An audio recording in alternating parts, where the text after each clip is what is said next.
Hello students, today we will start with the civics part and we will take chapter 2, the role of the government in health.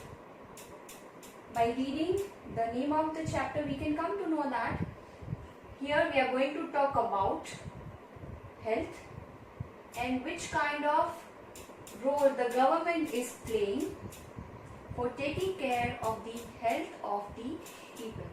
So this is the basic task of our government, how the government is taking the steps to improve the health of people. So let us read the chapter and understand it. In a democracy, people expect the government to work for their welfare. Now India is democratic country, we all know that.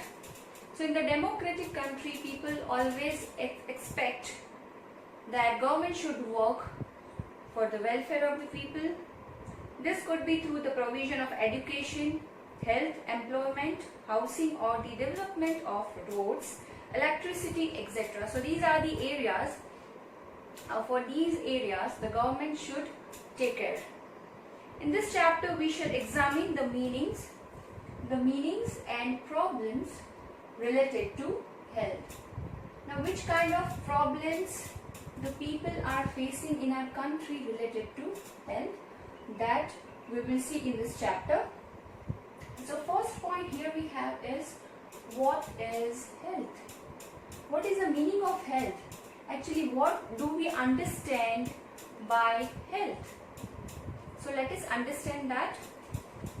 We can think of health in many ways. Health means our ability to remain free of illness and injuries. Now this is the most common idea that we all have in our mind, that if we are free from injury, we are fine. If we are free from any kind of disease, then we are fit and fine. But health is not only about disease. You may have associated only some of the situations in the above collage with health. What we often ignore is the fact that each of the above situations is related to health. Now above situations, that means in this page you can see many pictures and all these pictures are related to health. So let us see what they have given here. Here in the first picture you can see the Panihari fetching the water from the pond. In the second picture, the barber is cutting the hair of a boy. So here in the first picture you can observe that these are the poor people. They don't have water at home, so they are going to the pond or the river and they are just fetching the water from it. In the second picture, the barber is cutting the hair. That means what? People are conscious about their health. How? That means they are cutting their hairs. It is important to clean yourself. You have to, clean your teeth. You have to cut your nails. So these points are also very important. Here in the third picture you can see the ambulance. That means ambulance is has come to take the person who is ill, and it has come in the village area. Here you can see the slum area. That means extremely poor people. If you go to Mumbai, then first of all you will see the slum area. So that kind of slum area is given here. Then you can see the picture of nurses. The nurses play a significant role because they work with the doctors. Here you can see some of the doctors and they are operating a patient, Okay, so all those pictures were about the health. In one or the other way, people were taking care of their health. So let's read the paragraph further.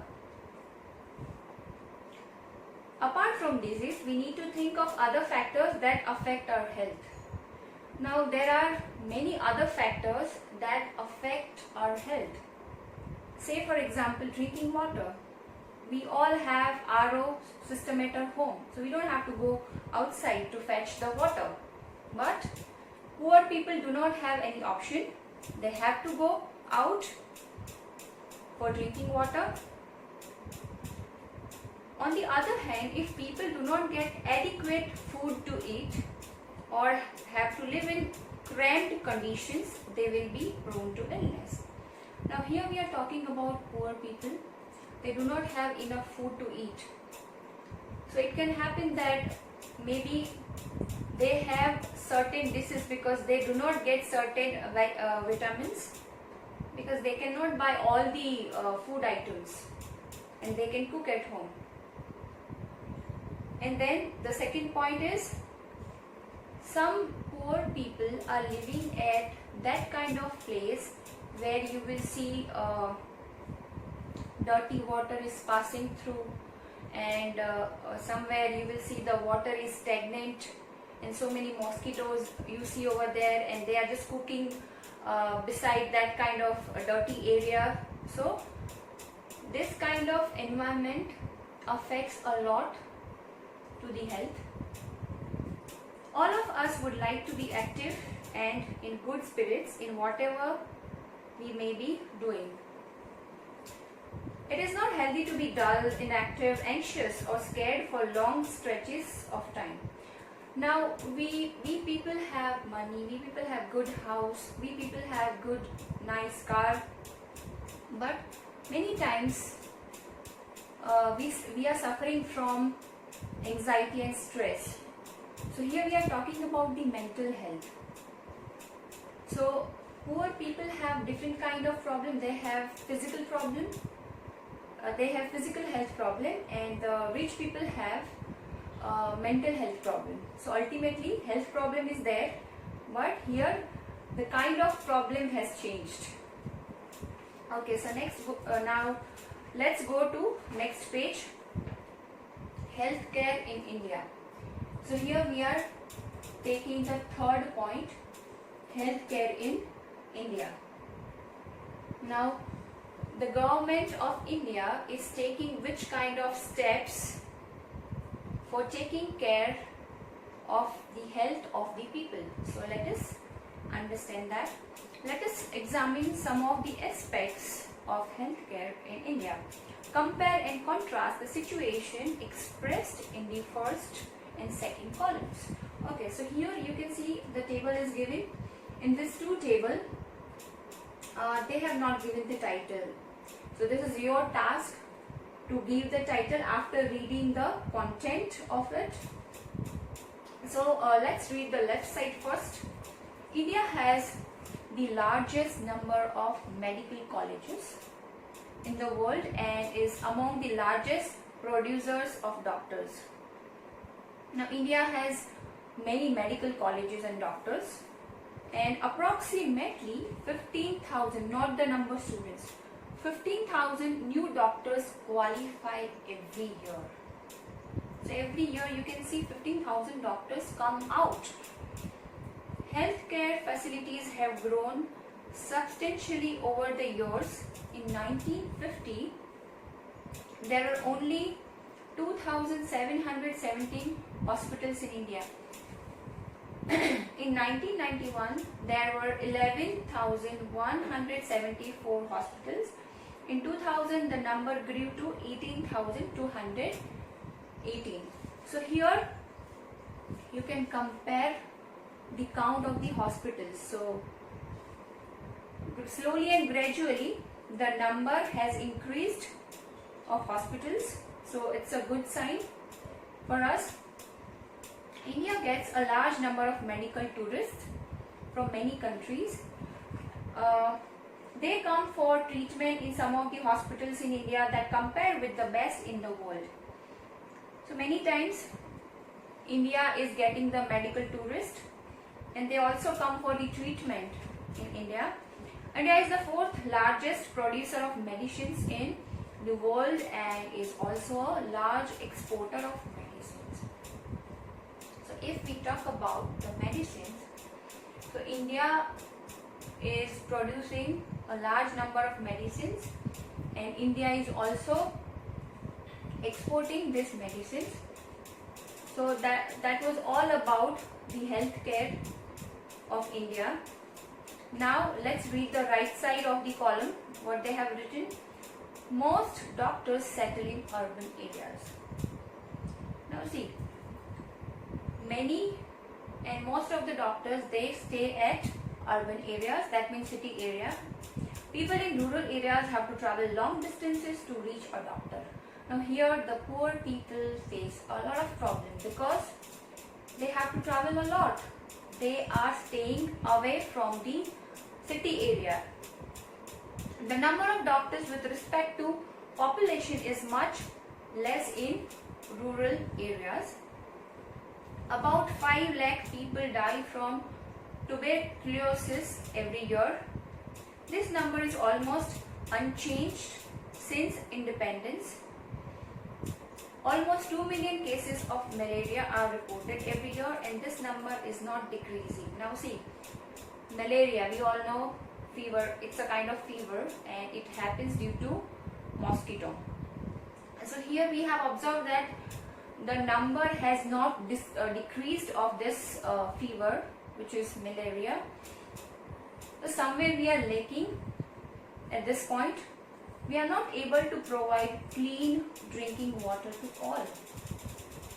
So these are the lacking points of the Indian government, that the government is not able to provide even clean drinking water to each and every person of the country. 21% of all communicable diseases are waterborne.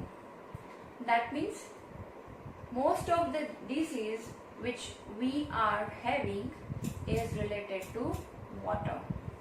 For example, diarrhea, worms, hepatitis, etc. So these are the water-based disease.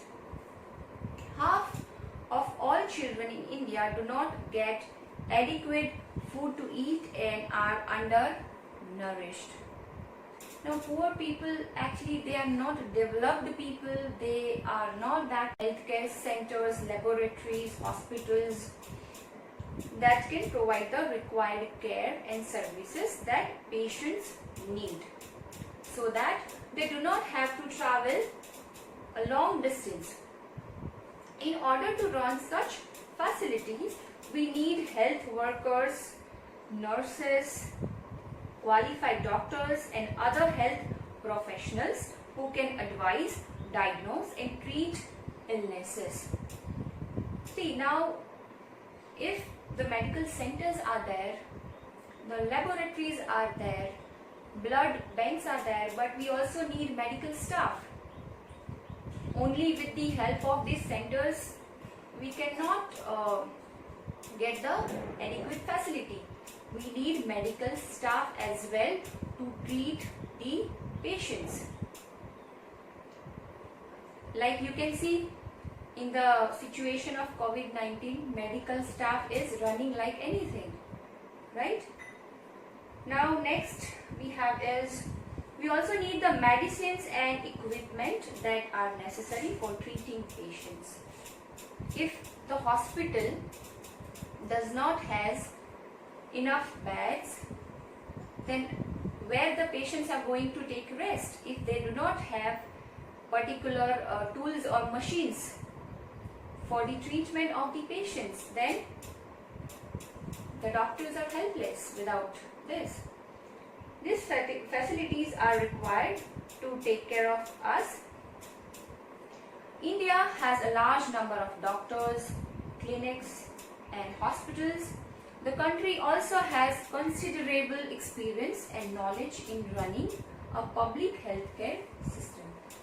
Now if we talk about private hospitals, private health centers, we have good system. This is a system of hospitals and health